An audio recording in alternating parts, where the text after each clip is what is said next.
উত্তম কথা চ্যানেলে আজকের ভিডিও লৌকিক সাহিত্যের নানা দিক।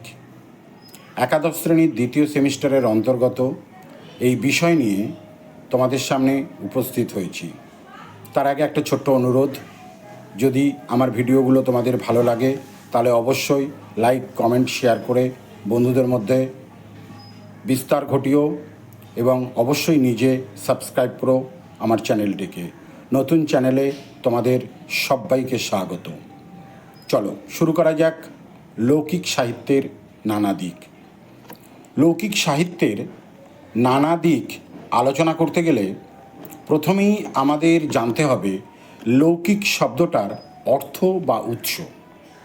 লৌকিক এই শব্দটার উৎস কিভাবে হলো একটু জেনে নিলেই আমাদের লৌকিক সাহিত্য সম্পর্কে একটা প্রাথমিক ধারণা আপনা আপনি হয়ে যাবে। তাহলে দেখা যাক লৌকিক এই কথাটা কিভাবে এলো।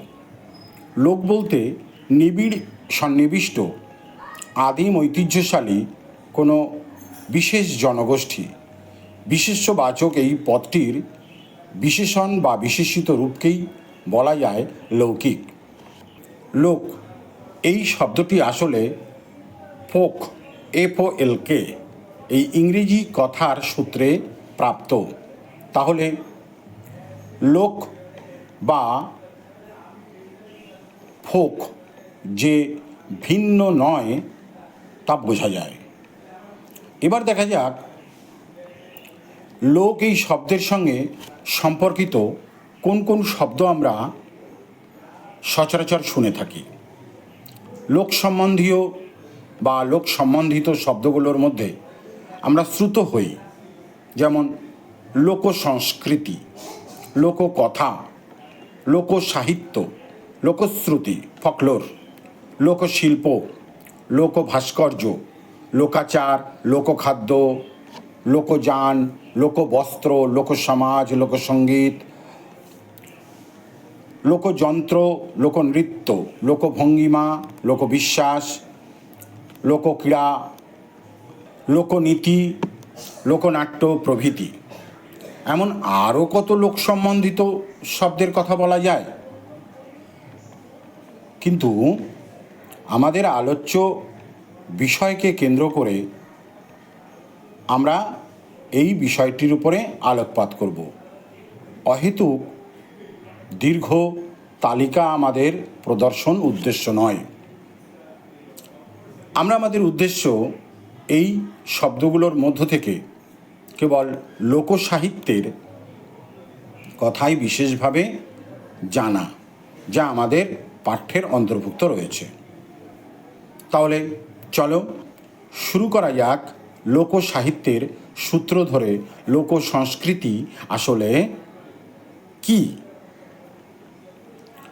মানুষের বলা ও শোনার মূল প্রতিপাদ্যই হলো কথা, আর তা প্রাচীনকাল থেকেই মৌখিকভাবে বলা ও শ্রুত ব্যক্তির শ্রুত কথা স্মরণ করার মধ্যেই এতদিন সীমাবদ্ধ ছিল, যা পরবর্তীতে বা বলা যায় আজ লিখিতভাবে আশ্রয় পায় বিভিন্নভাবে বিভিন্ন ক্ষেত্রে। আসলে নিবিড়ভাবে সন্নিবিষ্ট দীর্ঘ ঐতিহ্যের অধিকারী কোনো জনগোষ্ঠীর সমষ্টিগত সৃষ্টিশীলতাকেই বলা হয়, অর্থাৎ সৃষ্টিশীলতাকেই বলা হয় লোকসংস্কৃতি। এর অন্যতম বৈশিষ্ট্য 1 নম্বর নামহীনতা, অর্থাৎ লোকসংস্কৃতির যে উপকরণগুলো আমরা পেয়ে থাকি তার সৃষ্টির মূলে একজন বিশিষ্ট ব্যক্তির ভাবনা চিন্তা কাজ করলেও তা প্রকাশ পায় না আজ আমাদের কাছে কে তার সৃষ্টিকর্তা বা স্রষ্টা। অর্থাৎ একটা সৃষ্টি ভালো লাগার মধ্য দিয়ে বহু মানুষের মধ্যে তার বিস্তার ঘটে এবং পরম্পরাগতভাবে তা চলে আসছে। কে যে সৃষ্টির মূলে ছিল তা আজ আর জানা যায় না। তাই বলা হয় এক কথায় নামহীনতাই লোক সংস্কৃতির অন্যতম বৈশিষ্ট্য। 2 নম্বর, অতীত ও বর্তমানের মেলবন্ধন, অর্থাৎ অতীতে যা ছিল আজও তাই আছে, কিন্তু আজকের সৃষ্টির মূলে আমরা বিভিন্ন সৃষ্টির মধ্য দিয়ে সৃষ্টিকর্তার নাম যেমন জানতে পারি, তেমনভাবে কিন্তু অতীতের এই সৃষ্টির স্রষ্টার নাম আমাদের কাছে প্রকাশ পায় না, কিন্তু সৃষ্টি একই রয়ে গেছে। সে বিভিন্ন উপকরণ হোক, বিভিন্ন সঙ্গীত হোক, বিভিন্ন চিত্র হোক, বিভিন্ন ধাঁধা, ছড়া, প্রবাদ, যাই হোক না কেন, তা কিন্তু অতীতেও ছিল, আজও আমাদের মধ্যে সমানভাবে প্রবাহমান। তাই যোগসূত্র হিসাবে বলা যেতে পারে একটা মেলবন্ধন ঘটিয়েছে এই অতীত ও বর্তমানের। এইভাবে আরও অজস্র আমরা বৈশিষ্ট্যের কথা উল্লেখ করতে পারি। সেই দিক দিয়ে বিচার করলে আমরা একটু দেখে নিই সংক্ষেপে আর কি কি এরকম বৈশিষ্ট্যের কথা আমাদের সামনে ফুটে ওঠে। ধরা যাক, লোকসংস্কৃতির লিখিত কোনো সাহিত্য নেই, এটা মৌখিক সাহিত্য, অর্থাৎ মুখে মুখেই প্রচলিত বা প্রচলিত। পরবর্তীকালে বলা যায় লোকসাহিত্যের কোনো বিশেষ একজনের নয়, যা সমাজের সৃষ্টি, অর্থাৎ ওই সৃষ্টির মধ্যে কোনো ইন্ডিভিজুয়াল ব্যাপার থাকে না, সমষ্টির কীর্তি অর্থাৎ কমিউনিটিগতভাবে এটা প্রকাশ পেয়ে আসছে। এছাড়াও লোকসাহিত্য যেহেতু মৌখিক, তাই তার মূল রূপ হচ্ছে পরিবর্তিত। সময়ে সময়ে ভাষাগত কারণে, আঞ্চলিকতার প্রভাবে অথবা জাতি ধর্ম বর্ণের নিরিখে তা ভিন্ন রূপ পেলেও মূল সূত্র কিন্তু প্রথিত থাকে একটি জায়গায়, তাই পরিবর্তনশীল বলে তাকে বর্ণনা করা যায়। এছাড়াও লোকসাহিত্যের বিষয় যেহেতু মানুষ ও সমাজ, তাই তার বৈচিত্র্য অনন্ত, অর্থাৎ মানুষের মধ্য দিয়েই এর বিস্তার বহু দূর পর্যন্ত ছড়িয়ে পড়ে। এইভাবে আমরা ছড়া, ধাঁধা, প্রবাদ, গীতিনাট্য, কথা, বিভিন্ন মাধ্যম দিয়ে লোকসংস্কৃতিকে গড়ে উঠতে দেখছি। এরপরে বলা যায় লোকসাহিত্যের কোনো নিদর্শনই এলোমেলো বা আবোল তাবোল বা যাচ্ছে তাই কথা নয়, কারণ অতীতে মানুষের মধ্যে বিজ্ঞজনের বুদ্ধির প্রভাবে প্রভাবিত হয়েই এই লোকসংস্কৃতির অংশগুলো বা বিভিন্ন ভাগগুলো বিস্তার লাভ করে, আর মানুষের মনে তা গেঁথে যাওয়ার কারণেই আজ সেগুলো একইভাবে প্রবাহমান হয়ে চলেছে। তাই অভিজ্ঞ মানুষ লোকসংস্কৃতির ধারক ও বাহক বলা যেতে পারে। তো এবার আমরা চলে আসি লোকসংস্কৃতির অন্যতম যে একটি ভাগ, সেই ভাগের মধ্যে প্রধান হচ্ছে কথা। এছাড়াও আমরা পাব ধাঁধা, ছড়া ও প্রবাদ প্রবচন। কিন্তু আমরা লোককথার কথা নিয়ে আজকে আলোচনা করব। সেই কথার সূত্রে আমাদের জানতে হবে লোককথার বিভিন্ন ভাগগুলোর নাম। লোককথা বলবার আগে বলে নেওয়া ভালো, লোককথা আসলে কথা।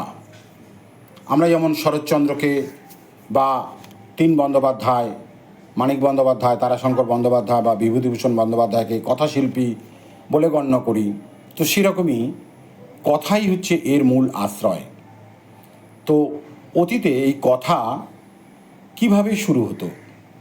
বাংলায় সাধারণভাবে আমরা বলি বা শিশু মানে এর প্রভাব বিস্তার করবার জন্য বলে থাকি, এক যে ছিল রাজা, অর্থাৎ এক রাজার গল্প বলার সঙ্গে সঙ্গেই পাঠক বা শ্রোতার মনে একটা চাঞ্চল্য তৈরি হয়।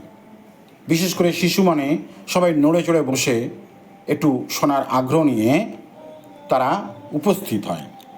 তো এই একজি ছিল রাজা যেমন বাংলা ভাষায় শিশু মনে প্রভাব বিস্তার করে, ইংরেজিতেও ঠিক তেমনি once upon A time there was a king, এভাবেই শুরু হয়ে থাকে এই ফকটেলগুলো। একই রকমভাবে আবার আমরা এটা শেষও হতে দেখি, যেমন they lived happily ever after. পাঠক মানে এর একটা রেশ পড়তে থাকে দীর্ঘক্ষণ। তো এই কথা আসলে এইভাবে আমরা বলতে পারি, একটা জাতির আত্মানুসন্ধান, স্বদেশ চেতনা, পরিশীলিত বা গৌরবান্বিত হওয়া, স্বপ্নাবিষ্ট বা স্বপ্নভঙ্গের ইতিহাস যখন অভিজ্ঞতা, কল্পনা, স্মৃতিকল্পের মাধ্যমে কাহিনীর মূর্ত প্রতীক হয়ে ওঠে, তখন তাকে আমরা লোককথা বলি। তাহলে লোককথা কাকে বলছি? না, একটা জাতির আত্মানুসন্ধান, স্বদেশ চেতনা, গৌরবান্বিত হওয়া, স্বপ্নাবিষ্ট বা স্বপ্নভঙ্গের ইতিহাস যখন অভিজ্ঞতা, কল্পনা, স্মৃতিকল্পের মাধ্যমে কাহিনীর মূর্ত প্রতীক হয়ে ওঠে, তখন তাকে আমরা বলছি লোককথা। এই লোককথার সূত্র ধরে এবার চলে আসি লোককথার বিভিন্ন ভাগ। লোককথার বিভিন্ন ভাগগুলি হল: 1 নম্বর রূপকথা, 2 নম্বর উপকথা বা পশুকথা, 3 নম্বর ব্রতকথা, 4 নম্বর বীর কথা, 5 নম্বর রোমাঞ্চ কথা, 6 নম্বর পুরাণ কথা, 7 নম্বর স্থানিক কথা, 8 নম্বর রঙ্গ কথা, 9 নম্বর নীতি কথা, 10 নম্বর বোকা কথা এবং সবশেষে 11 নম্বরে কিংবদন্তি বা ইতিকথা। তাহলে লোককথার বিভিন্ন ভাগগুলিকে আমরা 11টি ভাগে বিভক্ত করতে পারি। তবে এই কথাও সত্য বা মনে রাখা দরকার যে বিভিন্ন মানুষ বিভিন্নভাবে এই লোককথাকে ভাগ করেছেন নিজের নিজের মতন করে। তাই কারো ক্ষেত্রে ভাগ 11, কারো ক্ষেত্রে ভাগ 6, 8, 10 বা কারো ক্ষেত্রে 11 ঊর্ধ্বও হতে পারে। তাহলে শুরু করা যাক খুব সংক্ষেপে একটু লোককথার বা লোকসাহিত্যের যে বিভিন্ন ভাগগুলো আছে তার পরিচয়।